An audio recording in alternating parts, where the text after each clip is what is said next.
His Divine Grace, A.C. Bhaktivedanta Swami, Srila Prabhupada Ki, ISKCON Staggracharya Srila Prabhupada Ki, Grantaraj Srimad Bhagavatam Ki, Shri Shri Sitaram Lakshman Hanuman Ki, Shri Diwali Mahotsava Ki, Gopremanandi, all glories to the assembled devotees, all glories to the assembled devotees, all glories to the assembled devotees, all glories to Sri Guru and Sri Gauranga. All glory is to Srila Prabhupada.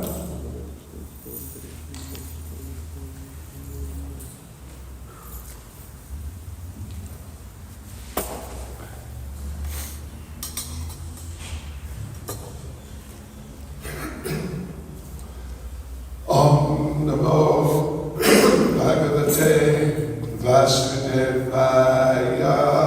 Om Namo Bhagavate Vasudevaya. Om Namo Bhagavate Vasudevaya. Om Namo Bhagavate Vasudevaya. Om Namo Bhagavate Vasudevaya. Om Namo Bhagavate Vasudevaya.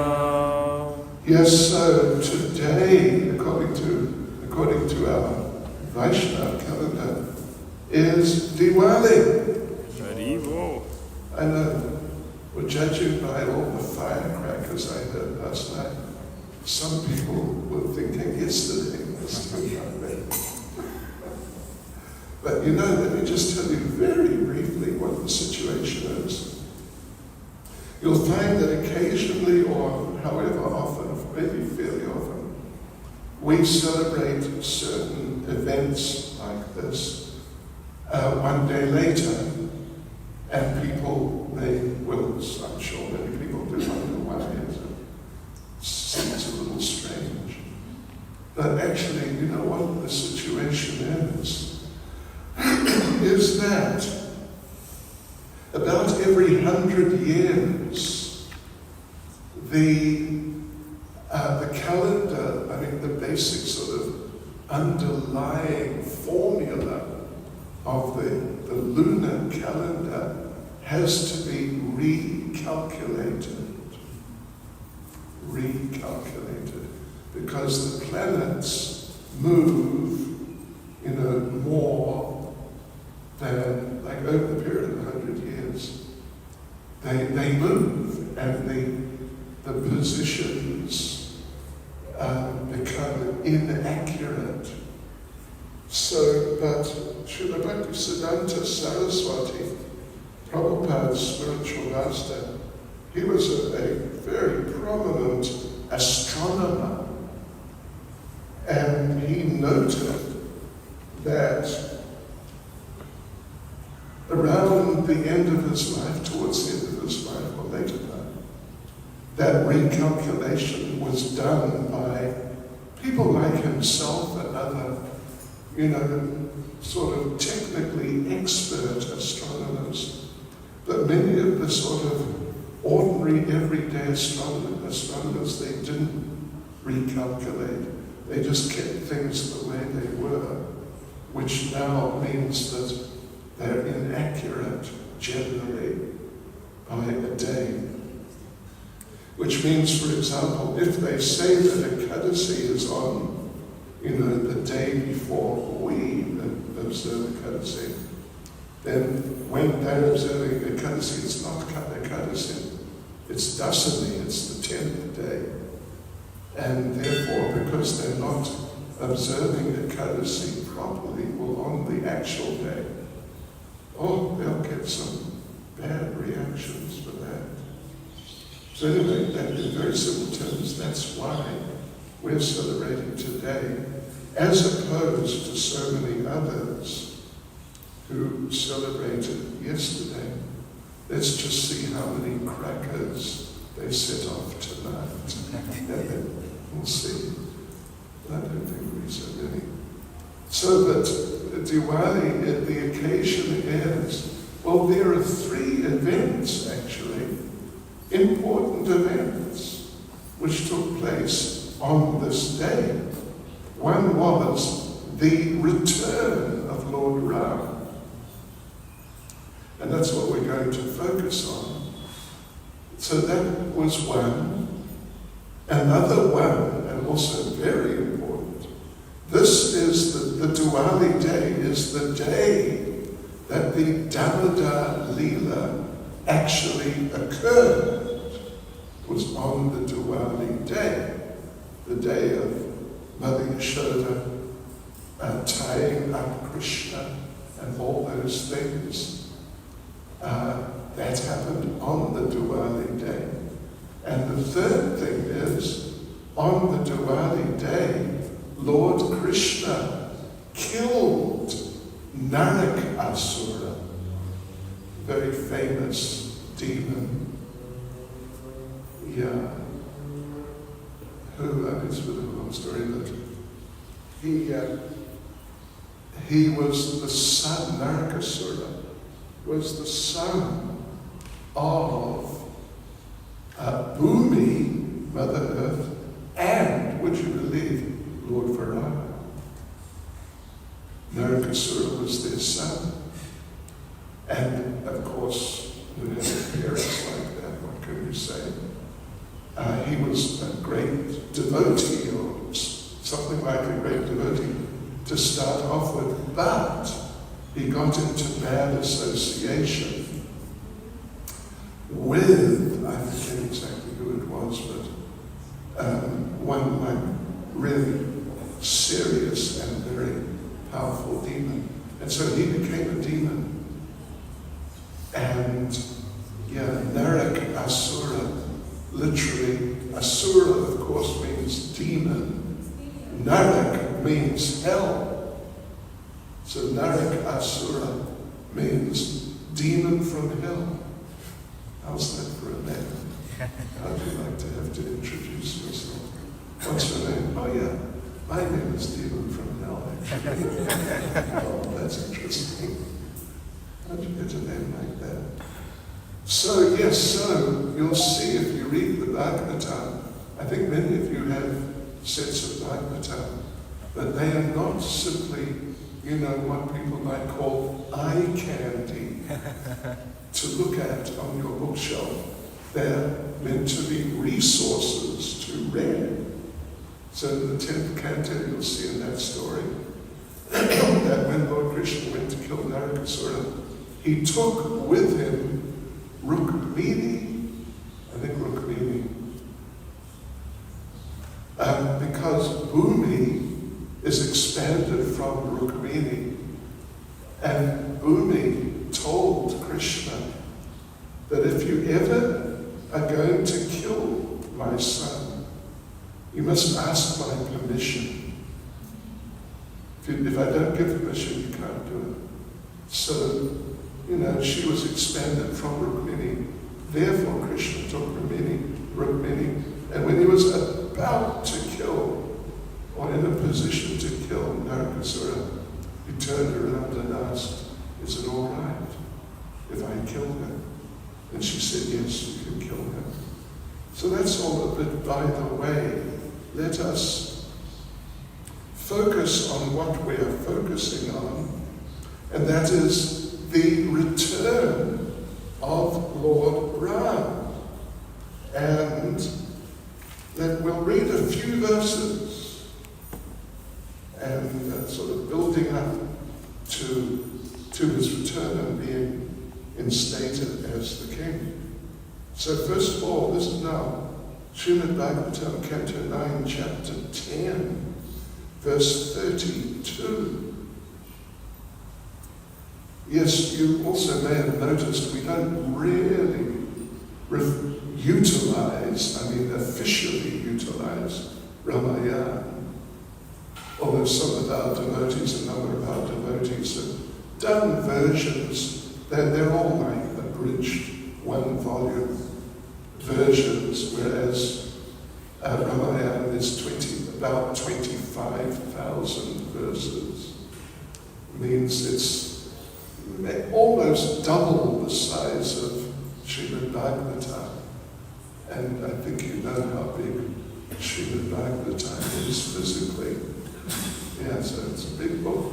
But they condense it into, whatever, a few hundred pages or so. So we refer to this 10th chapter of the 9th canto and the 11th chapter. Both of them, but particularly the 10th, because we know that the information here is accurate. whereas the other versions of Ramayana, they have different, like just as an example, Lord Ram crossing over to Lanka. There's the version that he performed some sort of puja or something like that to Lord Shiva. But that's not there in every version of Ramayana. It's there in some, it's not there in others. So, so who knows? I mean, it's too late now. We're a few thousand years too late to really ask, what happened? Well, it was actually this. It's a few thousand years too late. But Srimad Bhagavatam, we know, is completely accurate. It is one of the Vedic literatures which survived the Muslim invasion pretty much unscathed, whereas so many others, Rig Veda and so many others, they were either totally destroyed or partially destroyed. So here we go, devotees. Canto 9, chapter 10, the pastimes of Lord Ramachandra. Verse 32.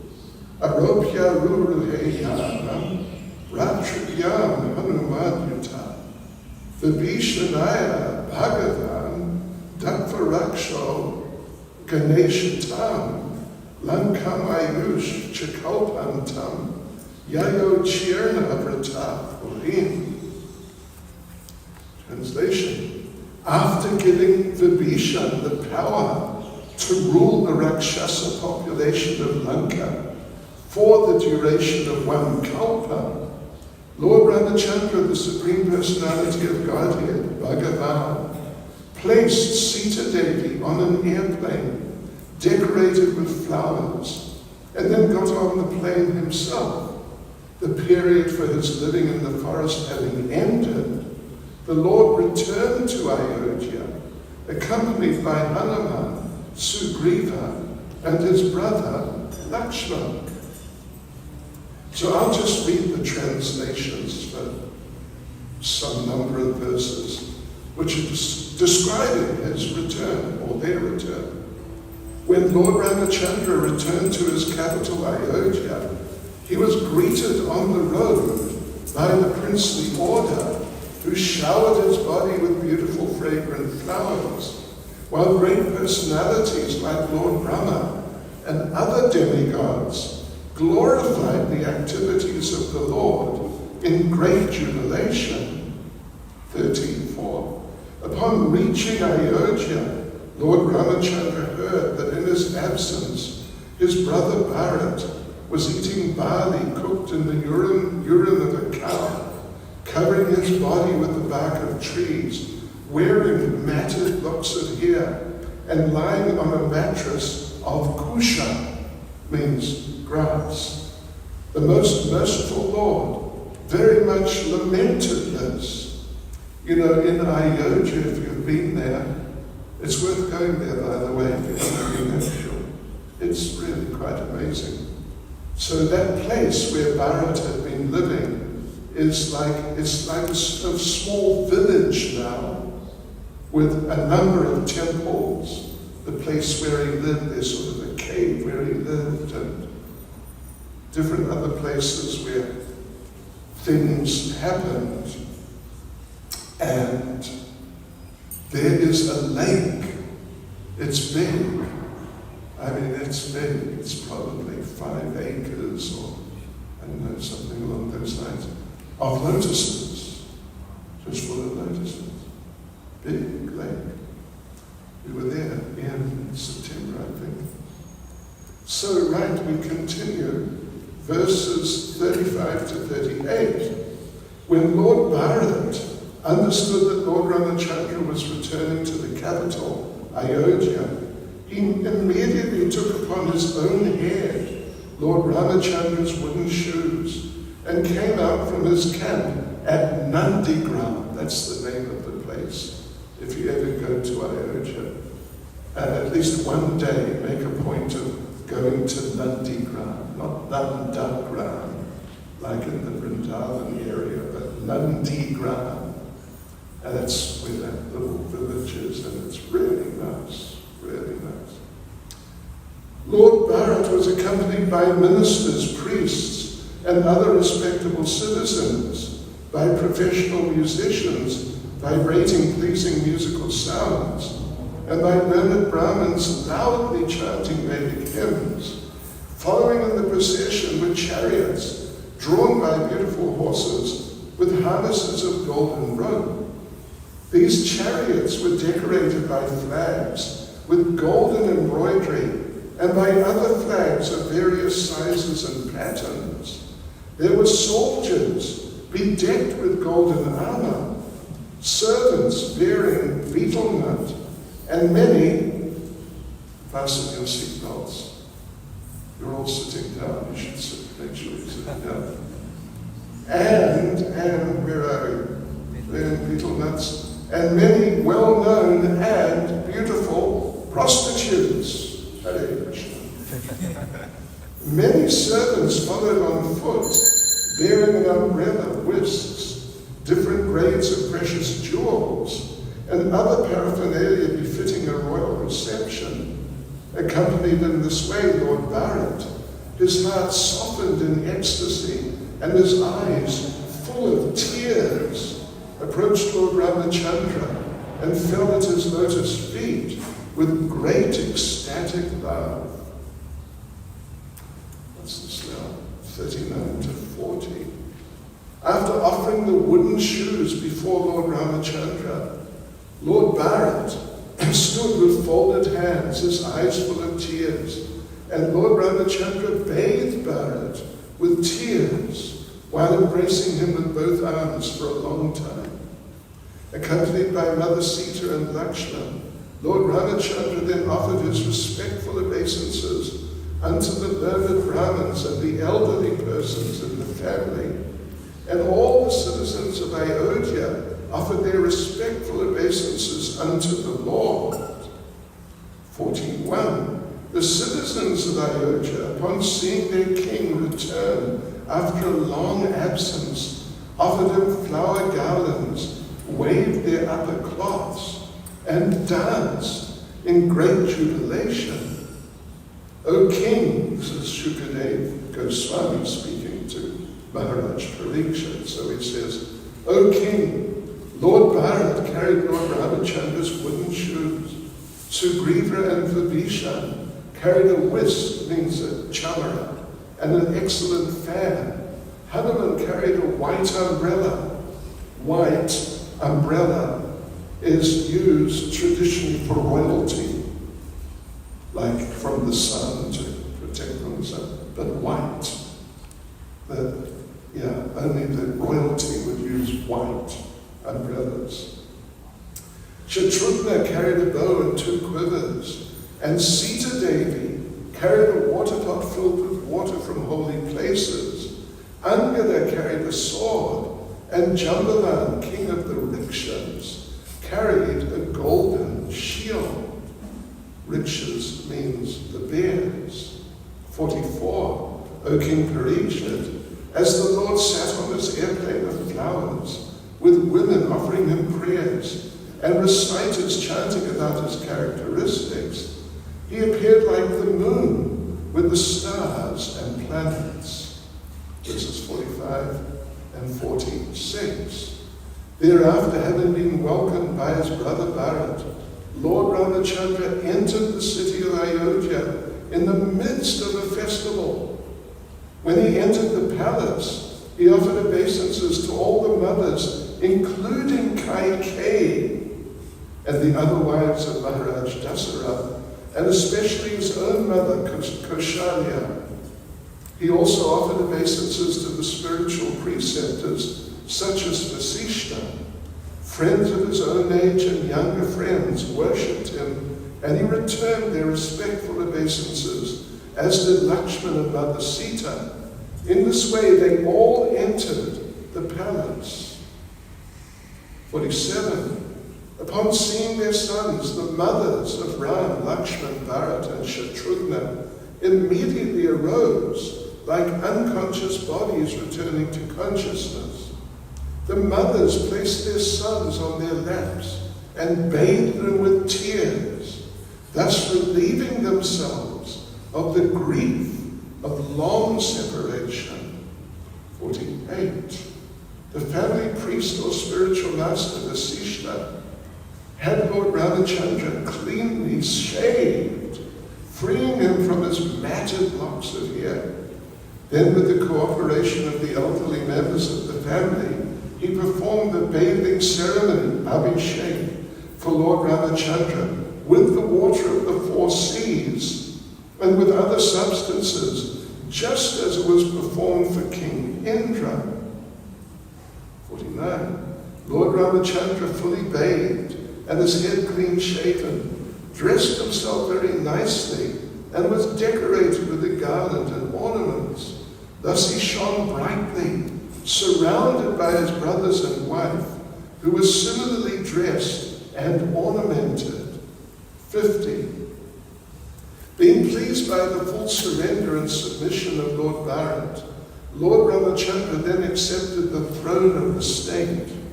He cared for the citizens exactly like a father, and the citizens, being fully engaged in their occupational duties of Varna and Ashram, accepted him as their father. 51. Lord Ramachandra became king during Treta Yuga, but because of his good government, the age was like Satya Yuga. Everyone was religious and completely happy. 52. O Maharaj Parikshit, best of the Bharat dynasty, during the reign of Lord Ramachandra, the forests, the rivers, the hills and mountains, the states, the 7 islands and the 7 seas were all favorable in supplying the necessities of life for all living beings. 53. When Lord Ramachandra, the Supreme Personality of Godhead, was the king of this world, all bodily and mental suffering, disease, old age, bereavement, lamentation, distress, fear, and fatigue were completely absent. There was even no death for those who did not want it. Isn't that amazing? That is really amazing. It's totally superhuman. And you can imagine, I'm sure, some just ordinary people, materialists, who are caught up in their lives, working and all that. They would find this a bit too much. They wouldn't be able to say, wow, that's great, like the devotees generally do. But they would say, no. Yeah. But we accept it as being completely accurate. And Srila Prabhupada gives a short purport. I mean, there have been purports which I've skipped over, but here's a short purport I'll read. All these facilities existed because of Lord Ramachandra's presence as the king of the entire world.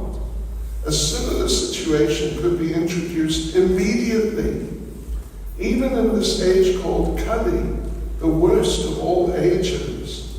It is said, Kali Kale, Nama Rupe, Krishna Avatar.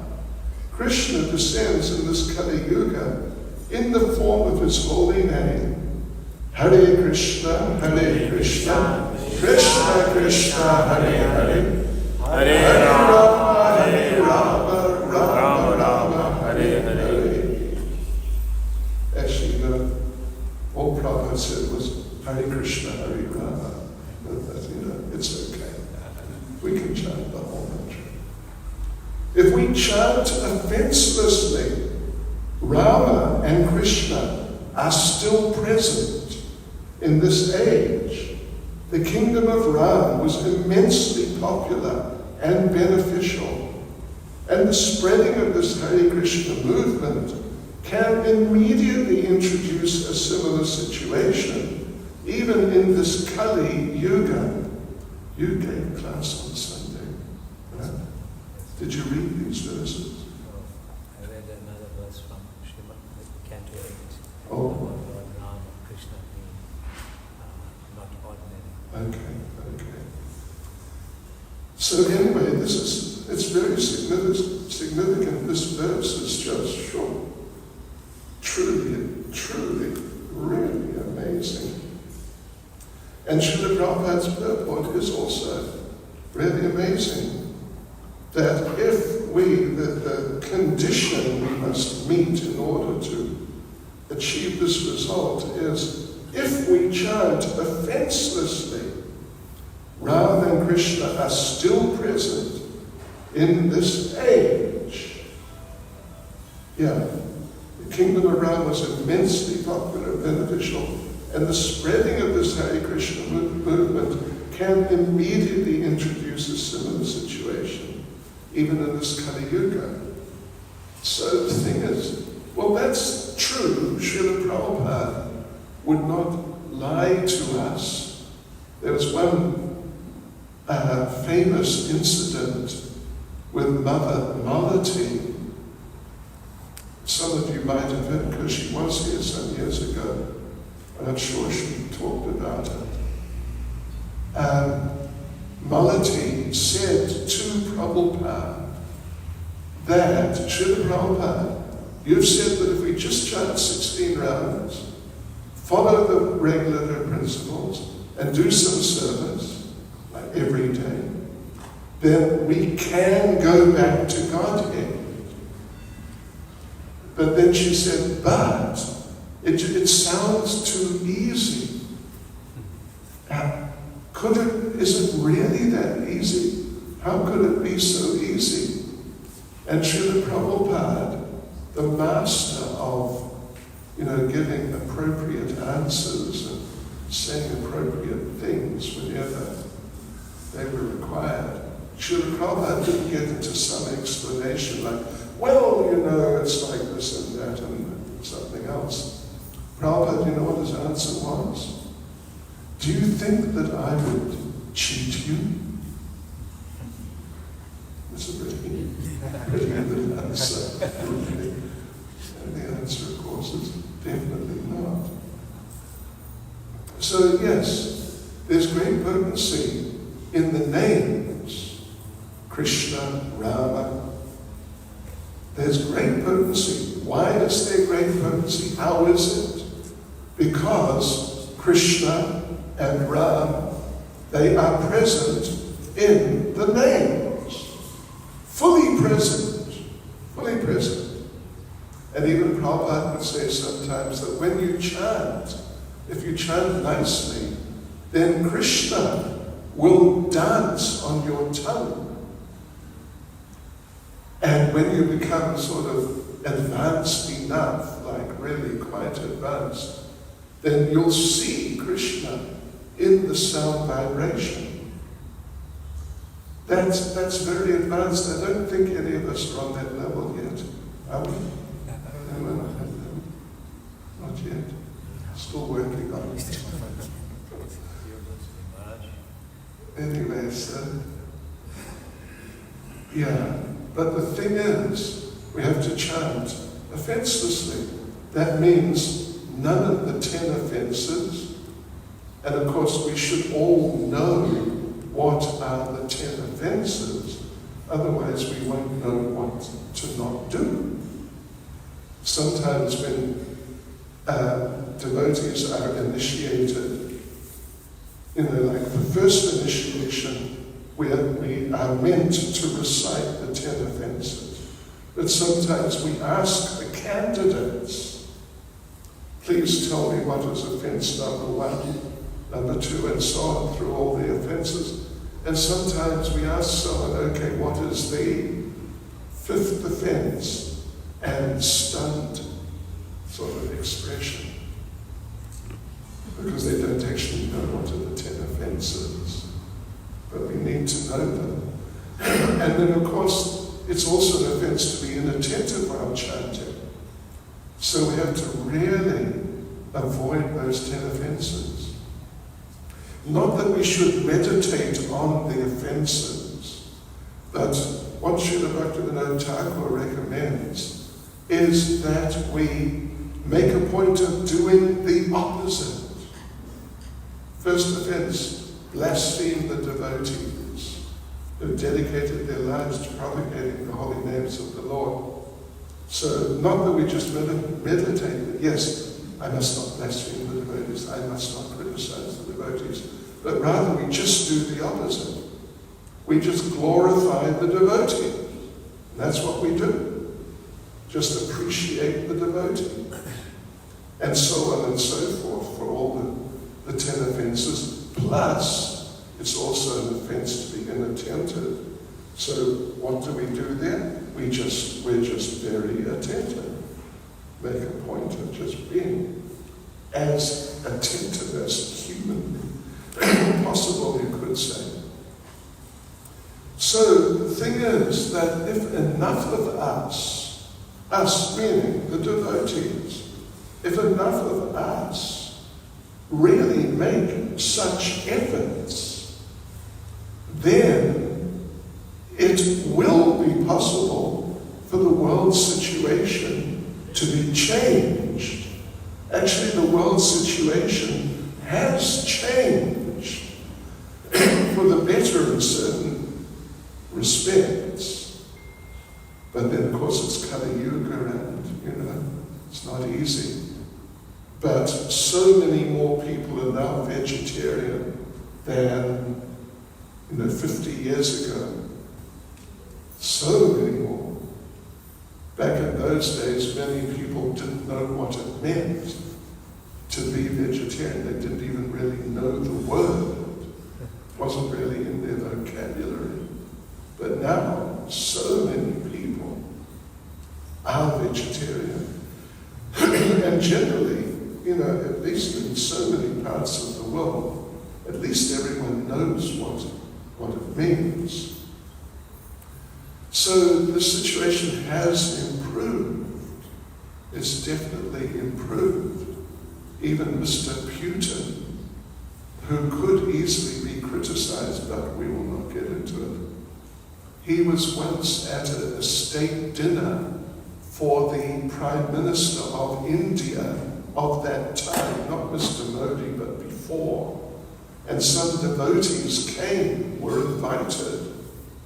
And Mr. Putin, seeing the devotees, when the liquor was being served out, the wine, because it's a dinner, the wine, for the traditional Russians, the vodka. They don't pronounce it vodka, they pronounce it vodka. So he refused, and he asked for some juice. And he said, in Russia, devotees, Hare Krishna devotees, are called Krishnites. That's the term. So he refused the vodka, and he said, no, I am Krishnite. And Queen Elizabeth, she attended the Arati ceremony in one of our schools in London. And these people, their lives have been impacted. So, if we really carry on, we have to really carry on and not rest on our laurels, but really try to intensify the spreading. And then the effect will become greater and greater. And during the course of our lives, or at least some of you younger ones of your lives, there may be great transformations in the world.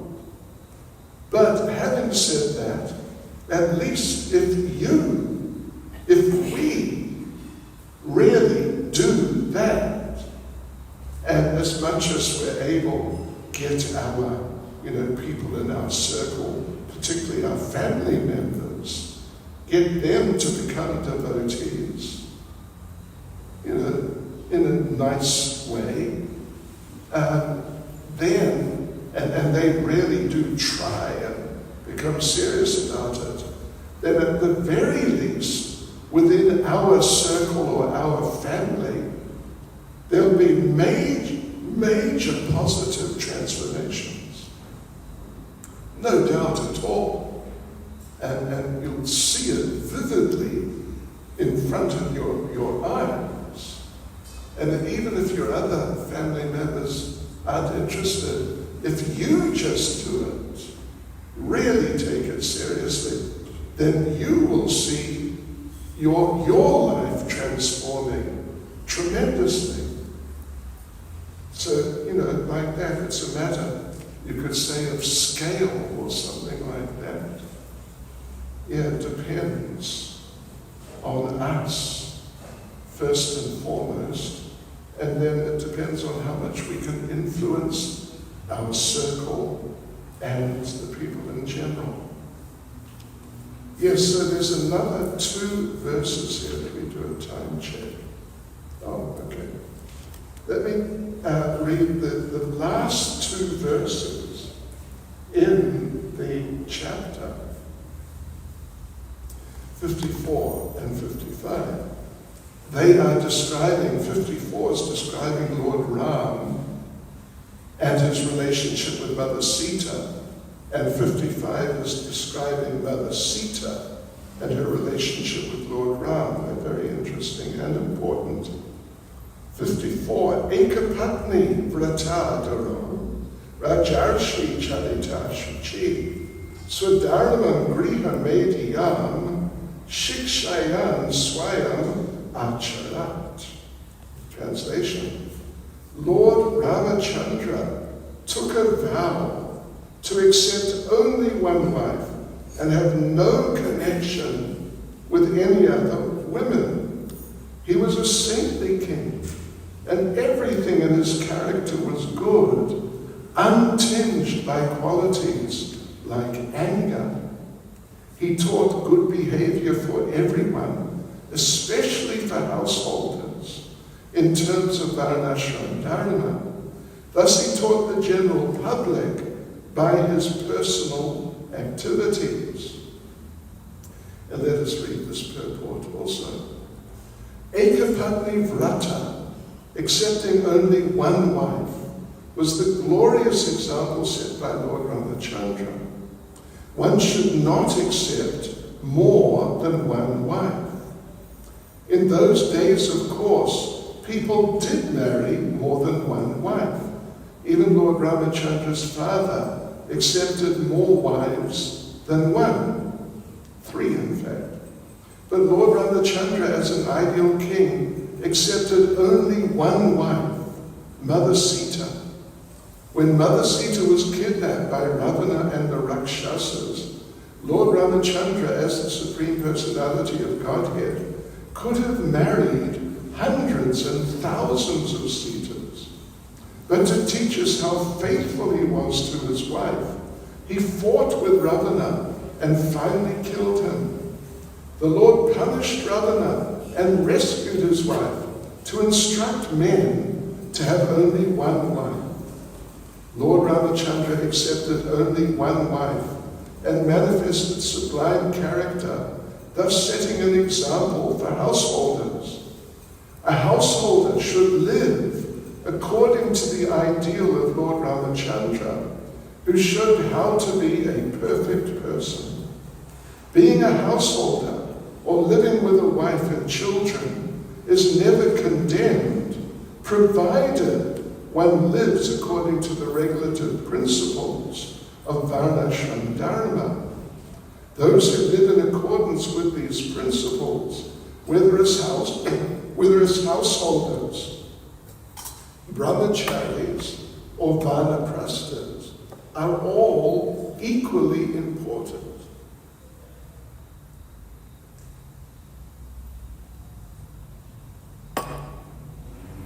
And just a few words about that. Is that Lord Ram, of course, Supreme Personality of Godhead. So when Sita was kidnapped, there are many there's a number of ways he could have dealt with the situation.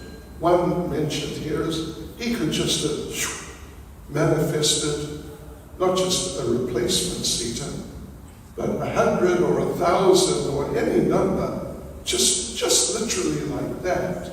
But he didn't, because he wanted to show that for a husband, it is of just extreme importance. It's just essential to actually look after your wife, sort of, so to speak, come hell or high water, or some great drama, like what happened with the kidnapping of Sita. And one thing he could have done, well, another thing, that was one thing. Another thing he could have done, because he's all-pervading, and Lord Ram, he is Krishna. He's within every atom. So he was also within Ravana. Ravana also had a heart, the organ within his body.